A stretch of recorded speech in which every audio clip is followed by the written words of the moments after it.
মুখ্যমন্ত্রী সাংবাদিক বৈঠক করছে, নজর রাখবো সেদিকে। পিছিয়ে পড়া হিসেবে চিহ্নিত করে আলাদা দপ্তর, আলাদা মন্ত্রক, আলাদা বরাদ্দ করা হয়েছিল। এটা অনেক দিনের, আজকের নতুন কিছু নয়। একটি উত্তরবঙ্গ উন্নয়ন দপ্তর, একটি সুন্দরবন উন্নয়ন দপ্তর, আর একটি হচ্ছে পশ্চিমাঞ্চল উন্নয়ন দপ্তর।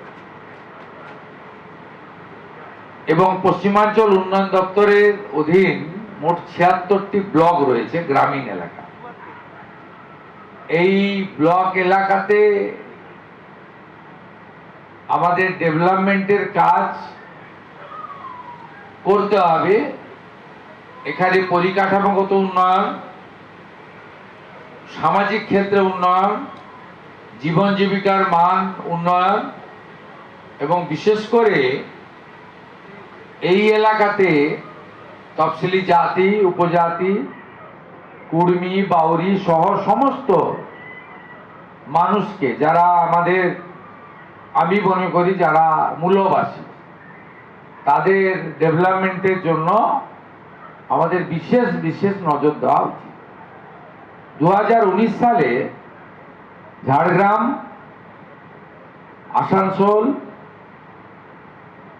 বর্ধমান, দুর্গাপুর, বাঁকুড়া, বিষ্ণুপুর, পুরুলিয়া, মেদিনীপুর আসন ভারতীয় জনতা পার্টি জেতার পরে প্রাক্তন মুখ্যমন্ত্রীর রাগ এসে পড়ে এখানকার মানুষের উপরে। সেই কারণে তিনি তার 2021 থেকে 26 সময়কালে পশ্চিমাঞ্চল উন্নয়ন দপ্তরকে অকেজো করে রেখেছিলেন, উন্নয়ন থেকে বঞ্চিত করে রেখেছিলেন। বীরভূমকে, পশ্চিম বর্ধমানকে, বাঁকুড়া, পুরুলিয়া, ঝাড়গ্রাম, পশ্চিম মেদিনীপুরকে, পূর্ব বর্ধমানের বীরভূম লাগোয়া অংশকে।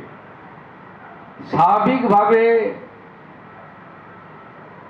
এবারে যখন সরকার তৈরি হলো, আমার কেন্দ্রীয় নেতৃত্বরা বললেন যে মুখ্যমন্ত্রীর পুলিশ দপ্তর ইত্যাদি ইত্যাদি বড় বড় দপ্তর তো থাকবেই, কিন্তু এই দুটো জায়গার উন্নয়নের দায়িত্বটা মুখ্যমন্ত্রীকে নিতে হবে। একটা হচ্ছে সুন্দরবন, আর একটা হচ্ছে পশ্চিমাঞ্চল। তাই আমার যে কটা দপ্তর, আমি যে কটা দপ্তরের মন্ত্রী, তার মধ্যে পশ্চিমাঞ্চল উন্নয়ন দপ্তরও পড়ে। আমি আজকে এই এলাকার সম্মানীয়া বিধায়কবৃন্দ, আমার সমস্ত সহকর্মী মন্ত্রীবৃন্দ, এই এলাকা থেকে যারা ক্যাবিনেটে আছেন, MIC, MOS, all BDOs, all DM এবং প্রিন্সিপাল সেক্রেটারি ছোটেন ডি লামার নেতৃত্বে পিইউপির সমস্ত special secretary, joint secretary, engineering cell, আমরা এখানে আলোচনা করলাম, পরিকল্পনা করলাম।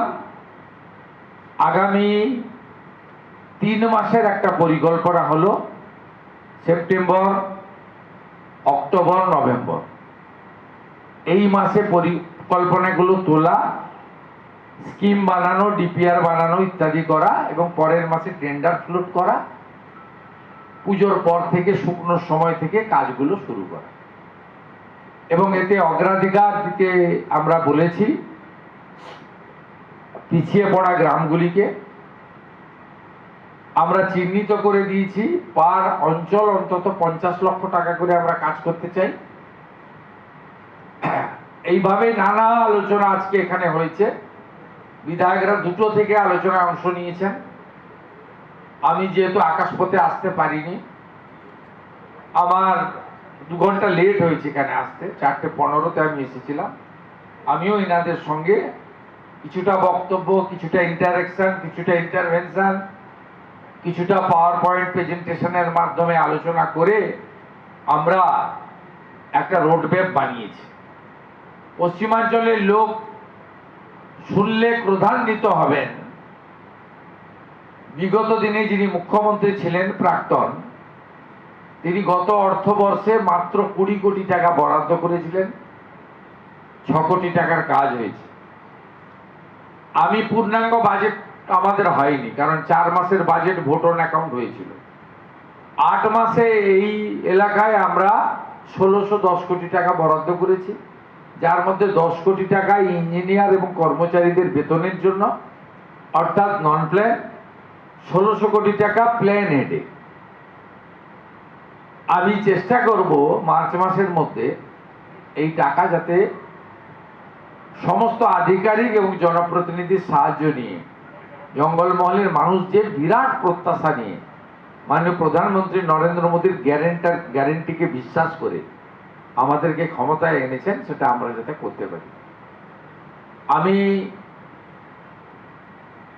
জেলা শাসক পর্যন্ত আমরা খুব হ্যাপি, ভালো কাজ হচ্ছে। আনহ্যাপি বলবো না। আমি আজকে এখানকার বিডিও যারা ছিলেন 74-75 জন, তাদেরকে বলেছি যে আপনারা আরো বেশি অ্যাক্টিভ হন। যাই সিদ্ধান্ত বিধায়ক, ডিএম, সরকার নিক না কেন, ইমপ্লিমেন্টেশন আপনাদের কাছে। আপনাদের লেভেলে আমার মনে হয় কিছু কিছু মানুষের এখনো জড়তা কাটেনি। সব ভিডিও নয়, কিছু কিছু লোকের আমি ওদের জড়তা কাটার জন্য বলেছিলাম। এবং আমি অনেক ভিডিওদের, বিশেষ করে অর্থনৈতিক এবং উন্নয়নের ক্ষেত্রে পিছিয়ে থাকা ব্লকগুলি, নয়াগ্রাম, বান্দোয়ান, ভিডিওদের সঙ্গে আমি ইন্টারাকশনও করেছি 2-3 জনের সঙ্গে। আমি তাদেরকে বলেছি যে পিইউপির কাজ করতে হবে, টাকা খরচ করতে হবে, আর 6টা প্রজেক্ট, ফ্ল্যাগশিপ প্রজেক্ট প্রকৃত প্রাপকদের কাছে যেন যায়। 1 অন্নপূর্ণা যোজনা, 2 আয়ুষ্মান ভারত, এবং যারা আয়ুষ্মান ভারত পাবে না, প্রধানমন্ত্রী মুখ্যমন্ত্রী স্বাস্থ্য বীমা যোজনা, 3য় বিকশিত ভারত জি রামজি, আমরা 12,000 কোটির কাজ করব, 125 দিনের কাজ দেব, 34,500 টাকা বছরে পাবে পরিবারগুলি। 4র্থত প্রধানমন্ত্রী আবাস, 25 লক্ষ বাড়ির নাম নথিভুক্ত হয়েছে, আরো যদি থাকে চিহ্নিত করে দিন, সবাইকে বাড়ি দেব। তার সঙ্গে প্রধানমন্ত্রী সূর্য ঘর, রাজ্যে মাত্র 4,500 বাড়িতে এখন অব্দি এই ঘর, সূর্য ঘরে আলো লাগাতে আমরা পেরেছি। আমাদের ভারত সরকার 1 লাখ টার্গেট দিয়েছে, আমরা 5 লক্ষ তো করতে চাই। সে বিষয়ে আলোচনা হয়েছে। নল আছে, জল নাই। জল জীবন মিশনের কাজকে সম্পূর্ণ করতে গেলে প্রয়োজন হলে পিইউপির টাকা লাগিয়ে নল আর জলের মধ্যে যে মাঝখানে যে চুরিটা হয়ে গেছে, চুরি তো হয়ে গেছে, তার জন্য অন্য ব্যবস্থা আছে, কিন্তু জলটা যাতে মানুষ পায় তার ব্যবস্থা নেওয়ার জন্য আমরা সব দিক থেকে একটা বহুমুখী এখানে উন্নয়নের কথা বলে গেলাম। আর ঝাড়গ্রামে পিইউপির অফিস নেই, চালু করতে বলেছি। বোলপুরের বীরভূমের অফিস চালু রেখেও সিউড়িতে জেলা পরিষদে আরেকটা ক্যাম্প অফিস চালু করতে বলেছি। এইরকম নানা ছোট ছোট বিষয়ে উঠে এসেছে, সেগুলো আমরা সমাধান করেছি। কিছু ইঞ্জিনিয়ার আমরা দিয়েছি পশ্চিমাঞ্চল উন্নয়ন পর্ষদ। আর অগ্রাধিকারের মধ্যে আইসিডিএস সেন্টার, প্রাইমারি স্কুল, সব স্কুলে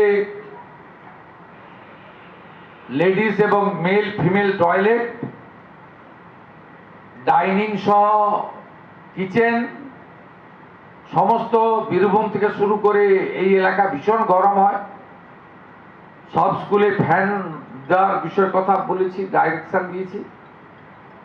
আর বীরভূমে পাথর চলছে কিনা জিজ্ঞেস করলাম, বলো না বন্ধ হয়েছে। পুরুলিয়াকে জিজ্ঞেস করলাম কয়লা চলছে কিনা, বলছে না কয়লা বন্ধ হয়েছে। পশ্চিম বর্ধমানকে জিজ্ঞেস করলাম কয়লা বালি লুট হচ্ছে কিনা, বলো বন্ধ হয়েছে। ঝাড়গ্রামকে জিজ্ঞেস করলাম, মেদিনীপুরকে জিজ্ঞেস করলাম দলে দলে গোমাতাকে হাঁটিয়ে নিয়ে যাচ্ছে কিনা, বলো না না গোমাতাদের আর রাস্তায় হাঁটাতে দেখা যাচ্ছে না। এই কিছু অভিজ্ঞতাও শেয়ার করলাম। মুখ্যমন্ত্রীকে নামতে হয় নিচে, তো নেমে করতে হয়। আজকে বিপ্লবী ক্ষুদিরাম বসুর আত্মবলিদান দিবস। এই পূর্ণ দিনে কেশপুরের মহবনীতে তাকে প্রণাম করে পশ্চিমাঞ্চলের উন্নয়নের শপথ নিয়ে এখন আমি প্রস্থান করছি। দাদা 25,000 নিয়োগ হচ্ছে পিএসসি তে। আপনাদের নির্বাচন পূর্ববর্তী ক্ষেত্রে ছিল যে সদস্য নিয়োগ করা হবে। এবার কি আপনারা সেই যে বিষয়টা সেটাই কি শুরু করলেন? পিএসসি চেয়ারম্যান অনিল বার্মার নামটা শুনে কি মনে হচ্ছে যে দুর্নীতি করার সুযোগ আর কেউ পাবে? এসএসসি কে রাজনীতি মুক্তকরণ করে দূষণ নারিয়ালাকে চেয়ারম্যান করার মধ্য দিয়ে কি বার্তা আমরা দিয়েছি? তাদেরকে অটোনমি দেওয়া হয়েছে।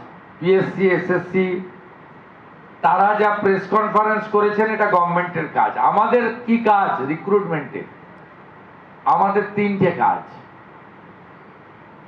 একটা হচ্ছে ক্যাবিনেটে সিদ্ধান্ত নেওয়া, জব ক্রিয়েশন, অনুমোদন দেওয়া ক্যাবিনেট থেকে, আর অর্থ দপ্তরের মঞ্জুরি। এই তিনটে কাজ ছাড়া আমাদের আর কোনো কাজ নেই। আমার আরেকটা ইচ্ছা আছে, আমি এসএসসি পিএসসি পুলিশ রিক্রুটমেন্ট বোর্ডকে বলেছি, সব প্রসেস শেষ হয়ে যাওয়ার পরে আমাকে এবং মন্ত্রী বিধায়কদের ডাকবেন, আমরা একটু এমপ্লয়মেন্ট লেটারগুলো তুলে দিতে চাই আপনাদের সামনে। এর থেকে বেশি কিছু আমাদের চাওয়া নেই। আপনারা দেখবেন কিভাবে স্বচ্ছতার ভিত্তিতে নিয়োগ হয়। এখানে সব প্রাইমারি স্কুলে দেখবেন সিপিএম তার ক্যাডার ঢুকিয়েছে, সিপিএম এর আমলে সিপিএম ঢুকিয়েছে ক্যাডার, আর তৃণমূল বিক্রি করেছে চাকরি। আর ভারতীয় জনতা পার্টি দুটোর কোনোটাই করবে না। স্বচ্ছতার ভিত্তিতে, মেধার ভিত্তিতে নিয়োগ করবে এবং বাংলার মানুষ, বাংলার বেকার যুবক যুবতী দেখবে এবং সঠিক সময় তাদের প্রশংসা আমরা পাবো। 3 মাসের সরকারের কাছ থেকে এর থেকে বেশি কিছু আপনি শুনতে পারবেন না। আমাদের টাইম দিন, আমরা উইল ডু। স্যার, এই এসআইআর এর যারা নাম ডিলিট হয়েছে এরকম একটা দেখা যাচ্ছে, অনেক মানুষের অভিযোগ তারা তাদের মানে পরিবারের হয়তো 5 জন আছে, তার মধ্যে 4 জনের নাম আছে, কিন্তু সেই পরিবারে যিনি গৃহিণী তাদের নাম নেই এবং তারা যখন পোর্টালে আপলোড করতে যাচ্ছে কোনোভাবেই করতে পারছে না। নাম আবেদন করবেন নাম তোলার জন্য। আবেদন করা হয়েছে, জেলা শাসকের কাছে বারবার গেছে। না, আপনি ইন্ডিভিজুয়াল কেস বলছেন, আমি কি করে বলবো? না না, 2-3 জন। না, এটা মুখ্যমন্ত্রীর কাজ নয়। মুখ্যমন্ত্রী শুধু দুটো কথা বলতে পারে, যে হিন্দু শরণার্থীরা বাংলাদেশ থেকে এসেছেন তারা সিএএ তে আবেদন করুন, যতক্ষণ না নিষ্পত্তি হচ্ছে রেশন থেকে, অন্নপূর্ণা থেকে, বয়স্ক ভাতা থেকে কোনো অধিকার থেকে বঞ্চিত হবেন না। আর যারা সুপ্রিম কোর্টের নির্দেশে ট্রাইব্যুনালে আবেদন করে রেখেছেন, ট্রাইব্যুনাল যতক্ষণ না তাদের নিষ্পত্তি করছে তাদের কোনো অধিকার থেকে রাজ্য সরকার বঞ্চিত করতে পারবে না, করবে না। এই দুটো কথা বলতে পারি। এফসিআর এর বিল, এই বিলটা নিয়ে বিরোধীদের এত আপত্তি কেন? বিদেশ থেকে ফান্ডিং বন্ধ হবে, এটাই কি বিরোধীদের মেন মাথা ব্যথা? এর উত্তর ওই বর্ধমানে যে ধরা পড়েছে হামিম, ওই দিতে পারবে, আমি তো দিতে পারবো না। এত অবৈধ এরা জায়গা তৈরি করেছে ধর্ম প্রতিষ্ঠানের নামে। মৌলবাদীরা, রেডিক্যাল গ্রুপ দেশের ভিতরে থেকে বিদেশ থেকে টাকা এনে এই জিনিস বন্ধ করতে হবে। যে বাঁকুড়ায় বসে আছি, এখানেও এই জঙ্গলমহল এলাকায় বৈদেশিক টাকা নিয়ে গরিব মানুষের অর্থনৈতিক দুর্বলতার সুযোগ নিয়ে ধর্ম পরিবর্তন করার যে ট্রেন্ড, এটাও আমাদের অভিজ্ঞতার মধ্যে আছে। সীমান্তে জমি দিয়ে দিয়েছি,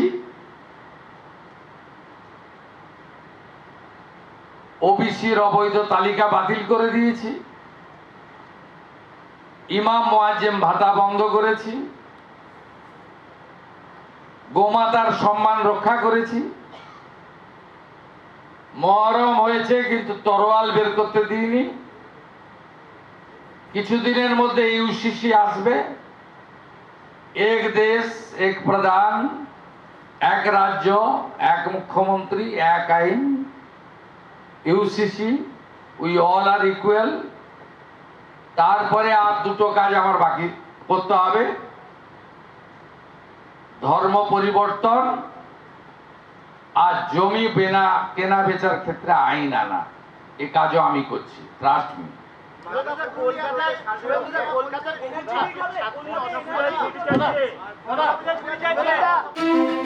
TV9 বাংলা সুস্বাস্থ্য 2026।